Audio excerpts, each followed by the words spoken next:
Welcome to the BigBusinessZoo.com speaker series on how to increase your sales, network, and site rank. This series features video segments that highlight powerful ways to leverage digital assets such as video, podcast, blogging, mobile apps, and other digital tools. Today's special guest is the legendary Mike Muhney, CEO of VIPorbit, as well as the co-inventor and co-founder of the breakthrough software application known as ACT. Today he will be discussing how to increase your sales and network with mobile apps. Michael is an authority on the multi-billion-dollar software category, referred to as customer relations management, because he actually invented the industry over 25 years ago. Today, Mike is at it again with the formation of a new company, and he has created a whole new benchmark in the form of a mobile software app in his latest release called VIPorbit. Listen in as Mike Muhney shares his expertise in melding the fields of relationship management with contact management software so you can benefit by learning yet another way in how to increase your sales, network, and site rank. And now, here is your host, a profitability strategist, marketing maven, as well as our beloved zookeeper, Catherine B. Trainer.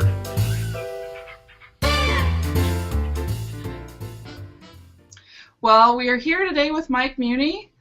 He is with VIPorbit currently, but he is the co-inventor and co-founder of ACT software, which was the prime contact management, relationship management software back not that many years ago, Mike, but things have sure changed, haven't they? And today we're going to be kind of focused on the topic of mobile apps and how things have shifted going mobile, and the things that have shifted technology-wise, but the things with relationship management that haven't changed at all.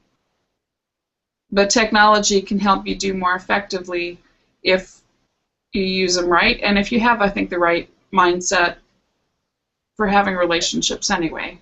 So, Mike, what excites you the most about your working with now with mobile apps? The opportunity to reach more people than ever thought possible before. I mean, one of the things I like to say, Catherine, I'm an iPhone user.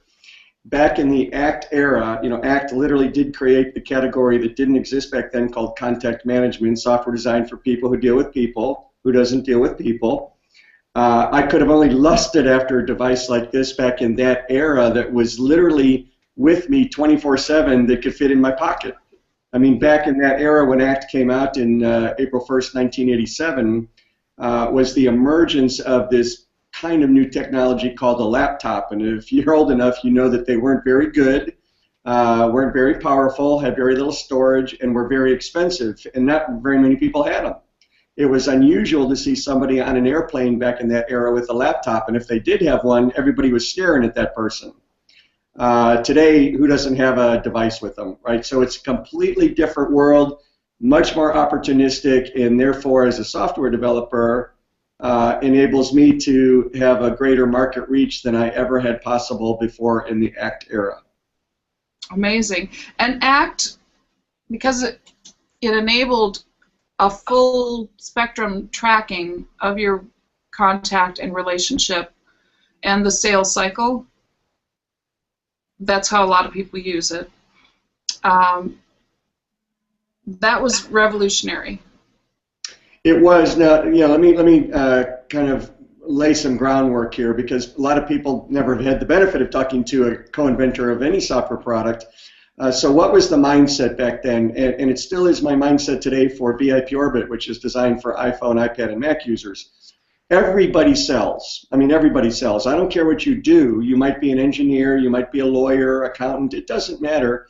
Everybody is a salesperson. What they do is what they do. I like to say that Einstein was a sales guy. He had to compete for federal money for research for Princeton above other institutions of higher learning, Harvard, Yale, etc. He had to persuade other brilliant physicists of his day as to his theories, right? That's a selling activity. Everybody sells. In fact, I had codenamed ACT until I came up with the name ACT, YES, which was an acronym that stood for Yes, Everybody Sells. And so ACT and VIPorbit today, for example, because everybody sells, but not everybody is quota carrying territory managing sales oriented, right? That's a very small segment of the world. How do you penetrate or reach and appeal to the broader market of getting people to understand that they sell, and when you sell, that means you have a network that you have to, approach, attend to, exercise, sustain, and expand, right, and protect. And networks are comprised of your relationships, whether they're personal or business. So in that regard, everybody needs to adopt the mentality and the understanding that they are a salesperson, even if they don't like that name. They are a salesperson, and therefore, the people I deal with have options. If you're in sales and everybody sells, as I've said, every one of us has options to go somewhere else, right? There are other software companies, there's other car models, there's other engineering firms, there's other something else, Catherine. And therefore, how do I distinguish myself from my competition as a salesperson, even if I do architecture, for example, right? And I think part of what's going to help with that, because back in the day, you could contact people in person, a letter, an email, phone call. And now you've got Facebook, LinkedIn, Twitter, Instagram, all that, and people have distinct personal preferences as to what's the best way to reach them. And like I have a Twitter channel, and I'm active putting things on it, but I'm not very active listening, because most people that direct message me are just spamming me. So I don't pay any attention at all to direct message. I pay some attention to mentions. I check in a few times a week. But if you want to reach me, you reach me on Facebook, and people know that. Facebook message, Facebook post, Facebook tag, I'm going to respond. Email, I'm going to respond. Phone call, yes. That's my personality. That's my preference. And so if you're a sales rep and you don't insist on contacting me through Twitter, you're out of luck. Because it's forcing me to move into an arena that I don't spend time with, and I don't want to. And so with VIPorbit, that's one of the things that I noticed about it was the ability to see where people are active, and tailor your communication and your relationship building within those preferred channels, instead of just saying this is how we're going to do it, because you have to be in the pull responsive mode with sales now. You should not be pushing. Yeah, and let me comment on that. Excuse me. What you're commenting on basically is social media and the social media phenomena that now is part and parcel to all of our lives, both personal and business, right? I mean, I think that the days are gone, number one, when we could even talk about B2B or B2C. It really is more of a people-to-people, P2C, if you will, P2P world, person-to-person or people-to-people world. But social media has imposed good and bad.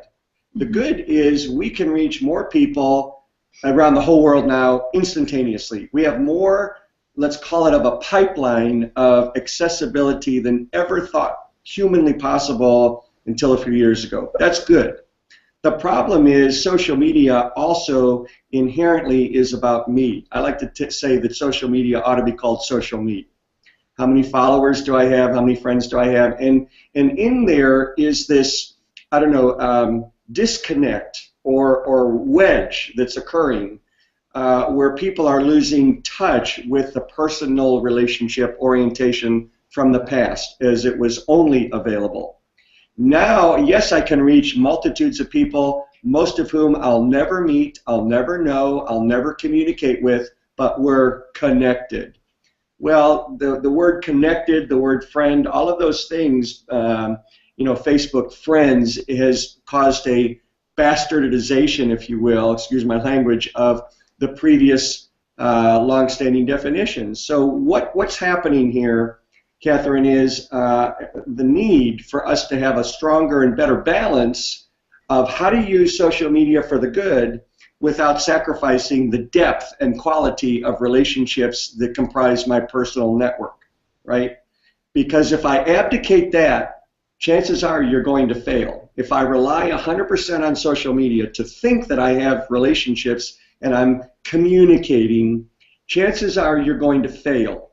If you increase or certainly don't disregard the strength and quality and need for your personal network and improve that through pulling more people in from the social media side, if you will, into personal relationships, you're going to be more successful. But what people fail to realize from my own experiences, and I do a lot of public speaking, is that they think that they're doing all this now more easily through social media. They may be communicating more, but that doesn't mean they're touching more and connecting more as far as deriving your livelihood. Yes, I have a personal life, we all do, but my livelihood is what enables my personal life, so I can't disregard how do I derive a stronger and healthier livelihood. And you can never abdicate personal relationships, in my opinion, period. Personal relationships, and then also a clear knowledge of what your outcome is and what stage you're at. If you're thinking of it from a sales standpoint, which you have to be with a mobile app unless you're making a game. Yeah, I mean, you know, the mobile devices obviously facilitate my having anytime, anywhere, anyone access, you know, through VIPorbit or whatever.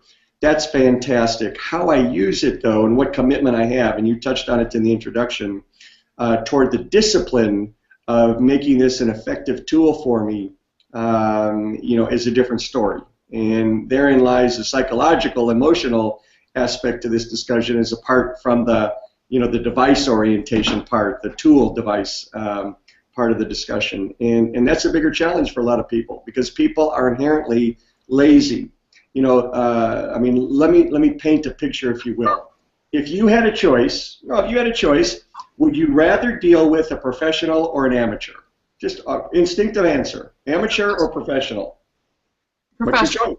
Professional, of course.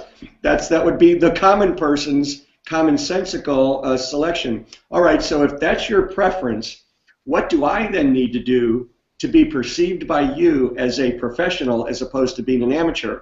And what type of discipline and commitment does a professional impose on themselves to perfect their game? So let's talk about sports. Let's look at professional athletes compared to amateur athletes.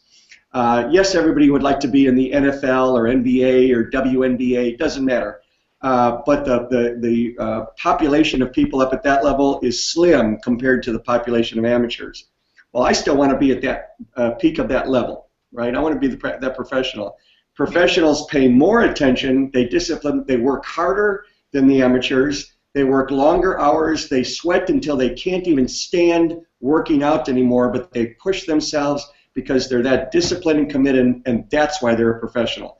There is no such thing as a, you know, God-given Olympic gold medal figure skater. Are you kidding? You know the work that a figure skater goes through, bruises, broken bones, you know, blood, sweat, and tears to get to be that perfectionist and win a gold medal. I want to win a gold medal in my livelihood.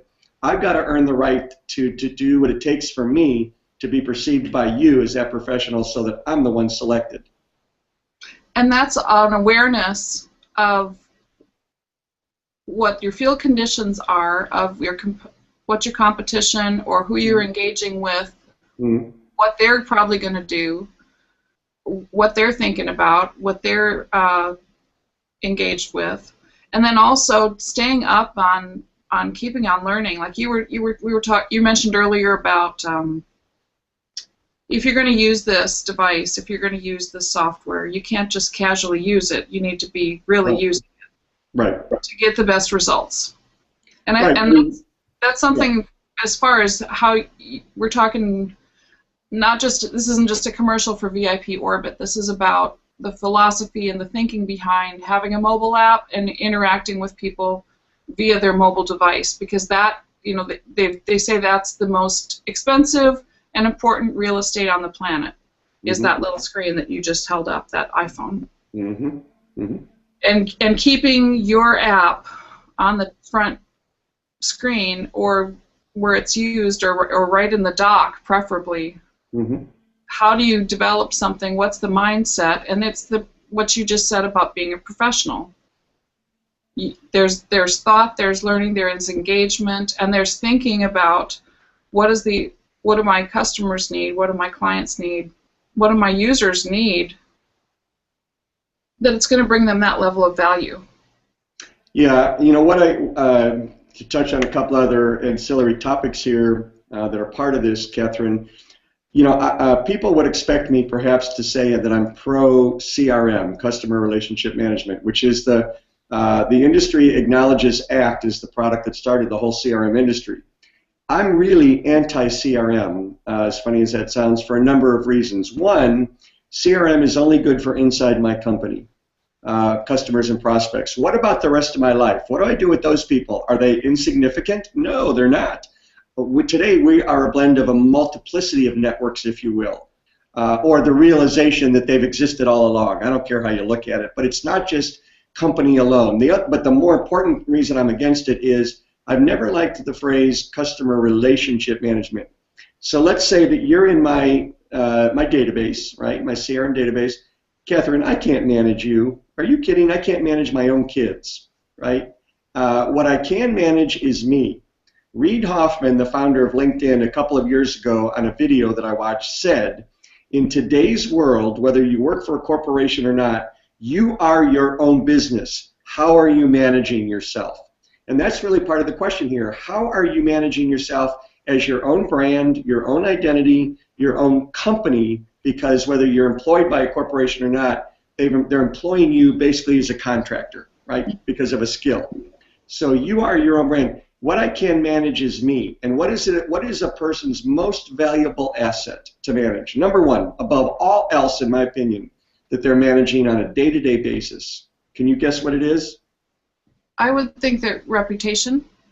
Exactly. Reputation is each of our most important assets. From it, everything else stems. If we have a bad reputation, we all know we don't want anything to do with people with bad reputations. Stay away from them, right? People with outstanding reputations, you'll disregard a higher price, a premium, even a little bit more inconvenience, if you will, sometimes purely because of a higher reputation than other competitive options, right? So what I'm really talking about to myself with VIPorbit, in my case managing myself, is I'm managing my reputation because it's perceived in your mind what that is, not mine. I can only do things that enhance or detract from it in your mind such that I am that professional choice. I am perceived as a professional as opposed to that amateur, right? And that's really what we're talking about here. And again, I think people lose sight of, with all of this social media and all these tools available, which are wonderful, I'm grateful for them as an entrepreneur, but they don't enable me or allow me to abdicate what I still have to do ethically, morally, determinedly in the pursuit of my own livelihood, which is basically everybody's daily pursuit. Right. And creating that reputation of excellence and integrity and follow through. And really, I think connection is more important now. Yeah, I was recently, I spoke at South by Southwest because of the book that I co-wrote entitled Who's in Your Orbit? Beyond Facebook, Creating Relationships That Matter. About 150 people were in the room, and I asked them, and I ask this of all places I speak, raise your hand if you agree with this sentence. So I said, how many of you are deriving your livelihood, or the majority of it, strictly from your social media activity? Catherine, I'm not exaggerating when I say at the South by Southwest Forum, one guy raised his hand. And I said to him, oh, you're the only one, what do you do for a living? And he said, I'm a journalist, I cover social media. And I went, duh. Yeah, I went, duh. I said, but look around you, nobody else raised their hand. I said, now let me ask you all the question in a different manner. How many of you are deriving your livelihood from your personal network? Everybody raised their hand. They knew instinctively that the livelihood stemmed from their person-to-person efforts and not from their social media activity, yet we all get caught up in the social media herd mentality, if you will, right? And that's why I'm saying, again, you've got to understand the negative side of it and that need to balance your fun over here and what it can do to produce relationships over here, right? Awesome. Yeah. So as far as increasing profitability and results, what's your top strategy for that? You know, what takes it from just shooting the breeze and, you know, yap, yap, yap, because that's what a lot of people do all the time. They never bring any call to action into the equation, and so they're not generating revenue and profits. What flips the switch? Yeah, no, that's a good question, and it's more a personality or emotional and psychological, you know, kind of an answer, which is not easy to define. I'll speak in my own case. Okay, I have a certain personality. You know, I have to drive my business. You know, I don't think that's, you know, everybody has their personality and a need to drive their business, whatever that is. But what I do understand foundationally and fundamentally is I've got to establish a likability factor, right? If you don't, excuse me, if you don't like me, if in those first few important impressionistic seconds, Catherine, don't have a good feel about me, you're not going to allow me permission, so to speak, to penetrate any opportunity with you that might be real or otherwise potential. Okay, so you've got to establish and understand that people do business with people they like.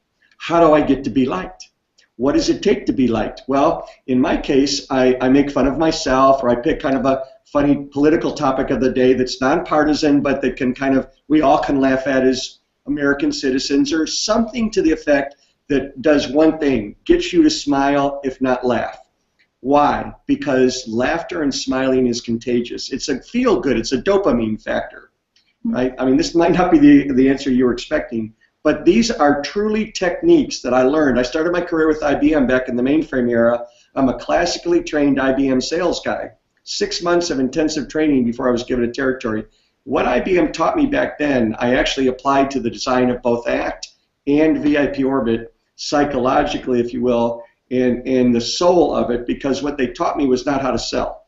What they taught me was how to deal with more people more effectively so that I could then sell more successfully. Big difference, right? So how do you get people to like you? That's a question you have to answer for yourself.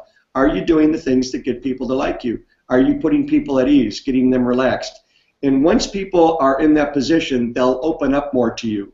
And successful selling is the result of very effective listening, you know, asking good questions, being focused on the other person, not yourself. Whereas social media is about me and it's public information, because my competitors have the same access to all the information you put out there about yourself, so I'm not distinguished from them yet. Relationship management is about you, and it's private, close to my chest, so to speak. And it's the emotional data that I like to focus on. And what do I mean by emotional data versus clinical data? Well, I mean, clinical data might be, okay, you once worked for XYZ company and you were the, you know, whatever title you had with them. That's clinical data. It's good to know. Nice to know your background. Nice to know what those networks might have been back in when you worked at that company. But the emotional data is what really drives you as a person. What gets you excited in talking? Maybe you own a boat. Maybe you like golfing. Maybe you love going to Hawaii every year. Maybe it's your family. But those are the things that begin to create an emotional bond. And that emotional bond is the focus of any initial relational effort from which there's infinite potential. One of the other things I want to say here on behalf of myself and my company is that we have a relationship vision. Most companies have a vision statement, a mission statement. Those are good. We have one too. But how many companies have a relationship statement? Probably few, if any. Here's ours. We believe in the infinite potential of closer relationships. Well, if that's the vision and belief, what are you doing to affect that? So let's start from the back and work to the beginning, right? What are you doing to affect where you ultimately want to get to. And those are the things that should help set a foundation for you going forward and in building any relationship of any worth, present or future.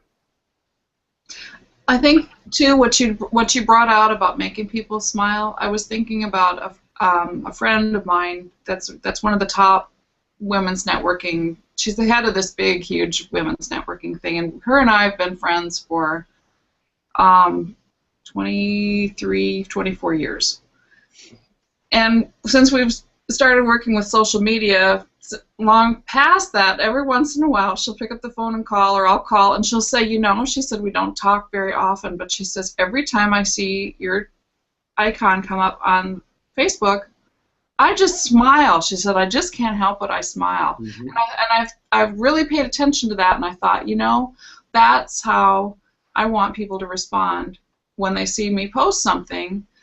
I don't post everything happy because there are some causes and things that I'm concerned about, like GMO foods, because I've had some illness and some things like that are near and dear. And I think I have 6 children. Feeding them real food, feeding myself real food, that's super important to me. So I get a little serious with that. But a lot of what I post and things and share is either useful or it's something that is going to bring a smile. You're going to bring some joy, going to bring some encouragement. And then I also try to catch people doing good. And when they really are showing their heart, or they're really sharing something that's amazing, or if they post about something and I've got something, a helpful connection, giving a referral. That's very different than how most people use social media. Most people are just, they do them like Monday vomits. They go in on Monday and they do their, say whatever, and then they post everything and then they leave. That's not going to create relationships. That's going to make people not like you. Right. Yeah, because there are so many social media avenues now that how often every day do you go to LinkedIn, to Facebook, to Twitter, to what other software you use, et cetera, to Yelp, to Instagram. I mean, the list is growing. It's not shrinking, right? So we're diluted in the time we give to something, which means diluted in the time we give to people. You touched on a very good thing in following on to my comment about smiling and the emotional data kind of stuff, Catherine. Science, this is not my opinion. Yeah. Scientists have proven that there are 4 effective elements to what constitutes a real meaningful relationship. They're really no surprise. This isn't rocket science. It's just surprising how few people apply common sense, right? Time, intensity, trust, and reciprocity.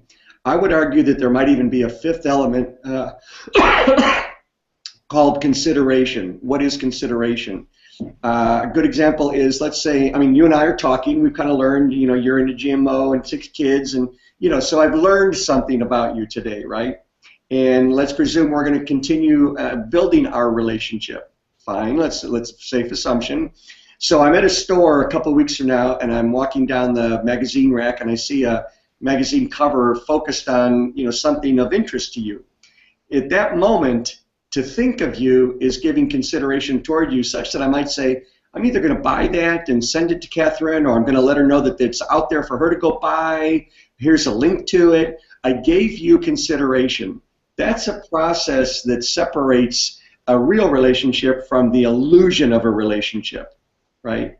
Yep. The time is quite common sense. How much time do we spend together? Can't have a relationship without time together. How intensive is it? Right? We've had superficial get-togethers with people, and we walked away not knowing anything. It was a waste of time. But we've had, intensive ones with other people, and that drew us together. Right? That emotional bond. Right? Trust, obviously, the essential ingredient. Do I trust you or not? And that comes with time and intensity.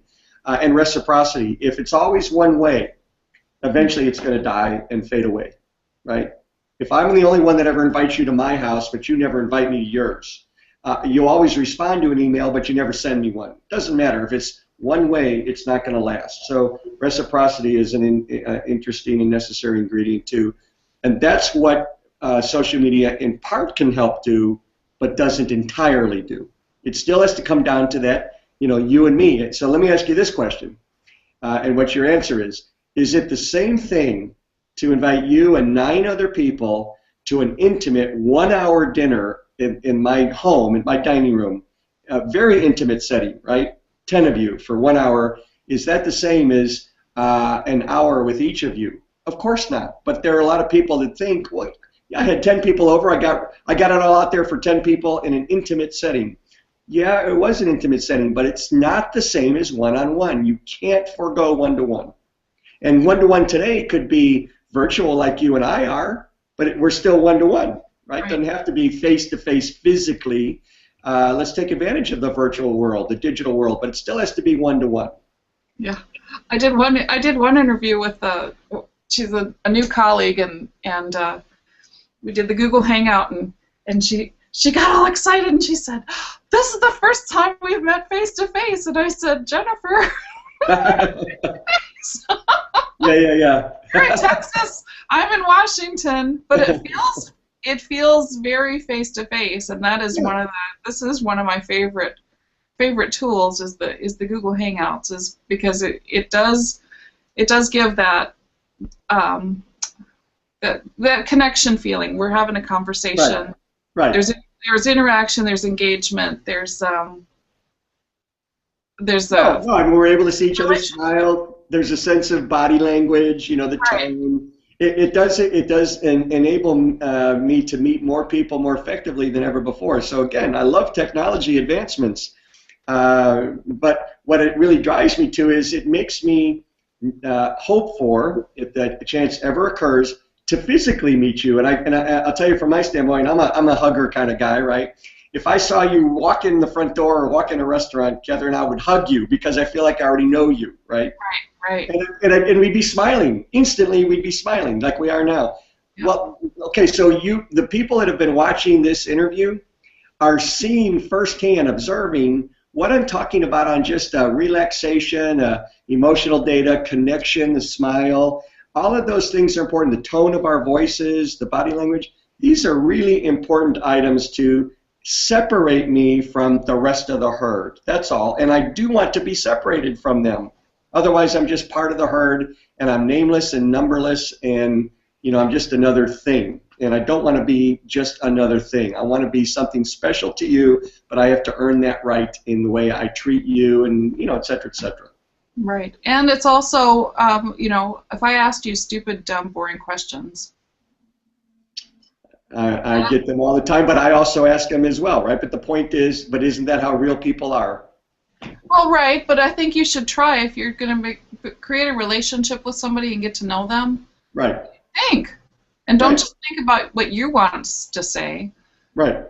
Think about, what I always think of, what kind of an amazing person am I talking to? Because wherever I go in the whole world, I meet the most amazing people. And I was in Paris in 1999, and that was my first great big trip abroad. And I went there, and I had so much fun. And I was talking to people, and I'm terrible French, but I can butcher about 4 languages enough to get around and be nice. And I had so much fun, and I was telling my friend, I said, everywhere I go, I meet the most amazing people anywhere in the world. And then I thought, I expect to meet the most amazing people. I expect that people are amazing, whether they're right next door or in my own family or anywhere in the world. And that's, what you expect to draw out of people and release out of yourself is what's going to happen. That creates a dynamic. If you think, oh, this is just another, $500, I'll just sell them my stuff. How can I get them to get out their checkbook? Blah. What's the fun of that? No, how can I make their life better? How can it be more amazing?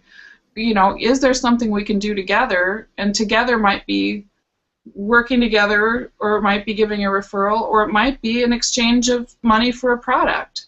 If I buy your product and you've spent this time developing it, and it helps me do what I need to do better, then that's that's a direct exchange. That's us making each other's lives better. It's a good thing. Yeah, I mean, what you're touching on, I don't remember the exact quote, or even if it is a quote, but we all have a skill set. Let's assume, right? Nothing happens with it just because we have a skill set. It requires our to be motivated to use it, right? But motivation will not carry the day. What really will determine the success or failure is your attitude, and you just addressed your own attitude that you chose to have toward people, and that is people are valuable, right? Again, it kind of goes back to what I said is our relationship statement, the infinite potential of closer relationships. You can't have closer relationships if you don't view people as valuable, whether they have anything to do with your livelihood or not for the immediate moment, right? Whether they ever do or not, who cares? People are valuable, and you never know what can come of a kind word, a connection that may lay dormant for a while, but because it was so well established at the beginning that it is able to be recalled and put into positive action, right? And people, there are a lot of people, we've both met them, I'm sure, that if there's no immediate benefit to that person, they pretty much don't want anything to do with you, and you can tell right away, right? Yeah. Yeah. For them. I agree. Right. I totally agree. And yet they're out there. And, I love people like that. So I would say to people like that, please don't change. Stay the same, because you make me stand out that much more on the positive side by not being that way, right? Right. So we've moved through into the question about what's your favorite way to make the world a better place? Because pretty much everything you're doing, you're making the world a better place. But I do want to give you the opportunity. Is there any particular organization or group or charity that you would like to have spotlighted? Well, I think like most people in our families, if not a little bit beyond our families, if not in our families, there are conditions, let's say, that bring home a little bit more sensitivity. In my own family, I have diabetes in my family, I have leukemia in my family, I have depression in my family.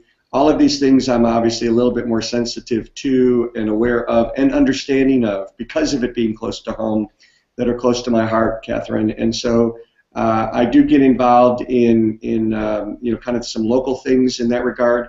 I also, as funny as it sounds, apart from diseases and physical, mental conditions, I've always had an attitude of giving back to college students. And so I'm the executive in residence for technology at the University of North Texas, which is about 20 minutes away from where I live.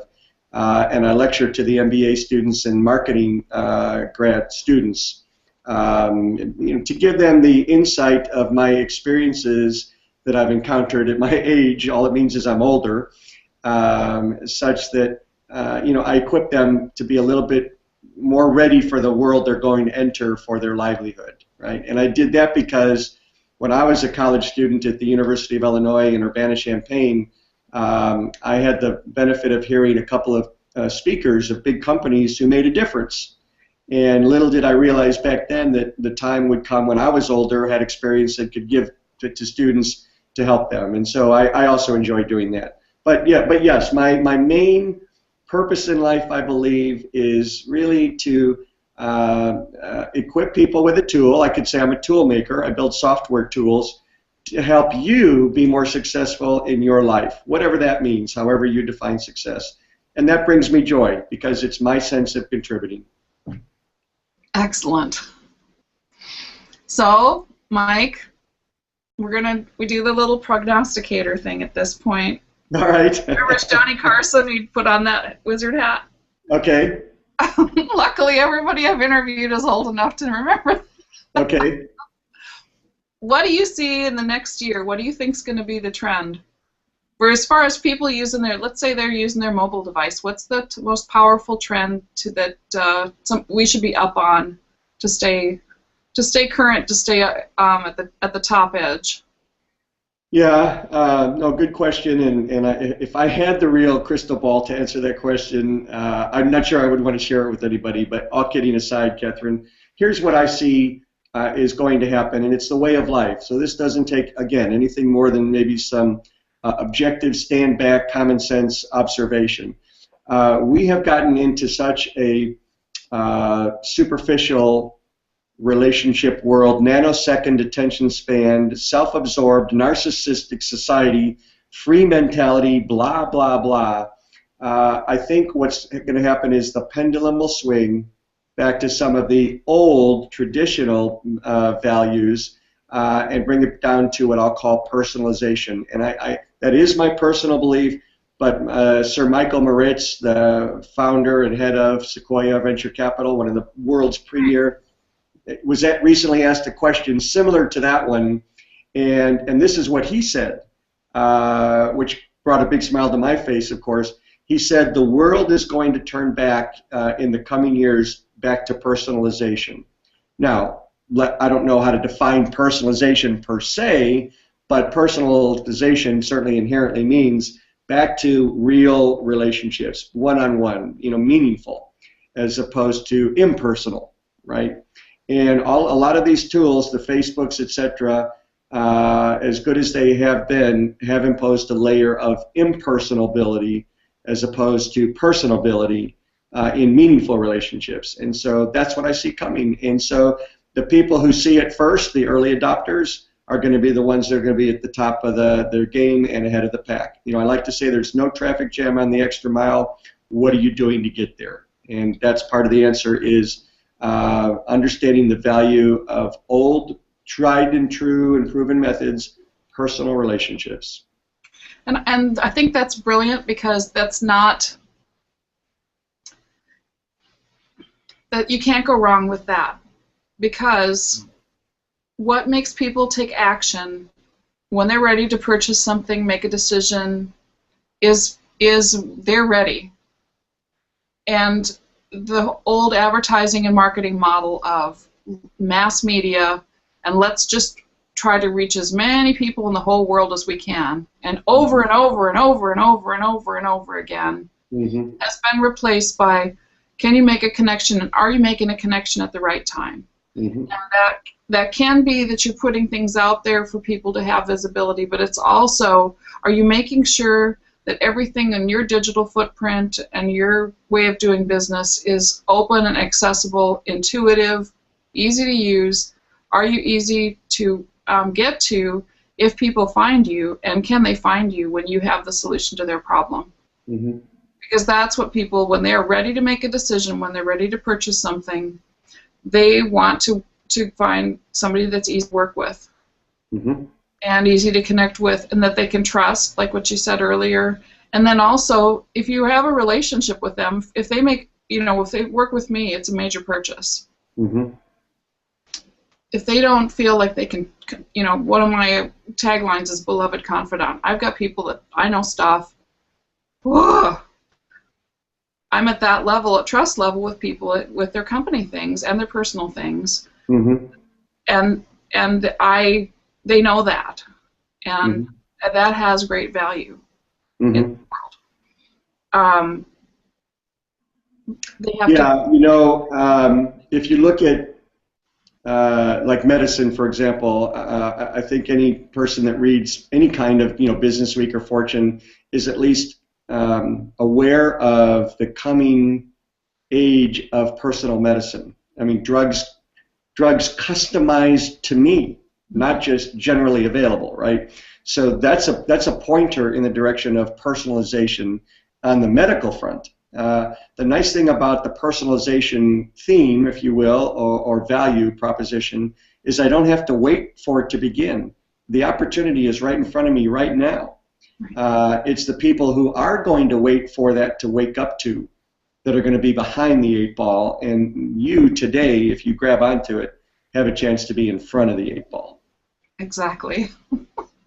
Well, thank you so much, Mike Muhney. We're going to come back and in the audio version, Shoot the Bull, where you can vent and rant a little bit on your industry and just what's happening in the world and the things that for people to watch out for. And so we do hope that everybody will opt in.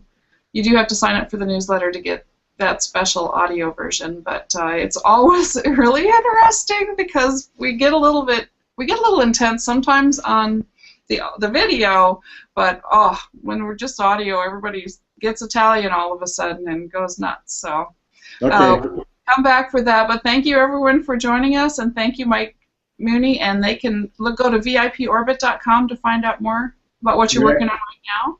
And then we're going to have your bio information and your contact information and your charities of choice listed on the show page or in the show notes if you are listening to this as a podcast.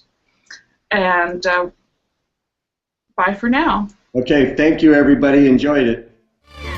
Thank you for visiting the Big Business Zoo and our speaker series, Increase Your Sales, Network, and Site Rank. In today's feature on how to increase your sales and network with mobile apps with today's special guest, Mike Muhney.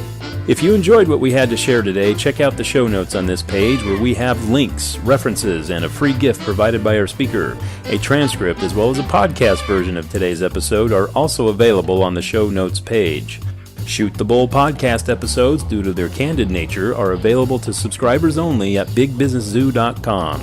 Subscribing to the podcasts, videos, and articles in this series is a service designed to benefit you in your business, your media efforts, and in designing a lifestyle of joy and excellence. You can also find more videos, articles, resources, and podcasts for this series on bigbusinesszoo.com, dnettv.com, Podcast Alley, and iTunes.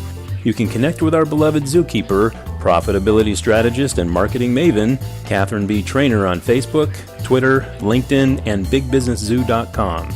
We make our videos and podcasts as shareable as possible, but please use digital rights respect for the content created here, or you could be banished from the zoo to the circus with the other clowns.